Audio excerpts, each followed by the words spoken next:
rekaman KTP elektronik di Kampung Kal Baru, Kecamatan Lumajang. Nanti hasilnya tolong dilaporkan dan buatkan dokumentasi. Mudah-mudahan hari ini dapat banyak warga yang direkam ya. Tetap semangat laksanakan tugas. Selamat bertugas. Semoga berhasil ya.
Apa harapan Bapak tentang Sipeling Dinas Kependudukan ke depannya?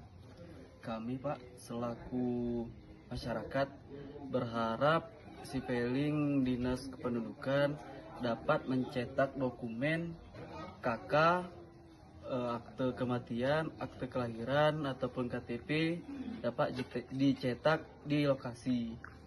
Itu harapan kami Pak. Terima kasih Pak. Iya Pak, sama-sama Pak.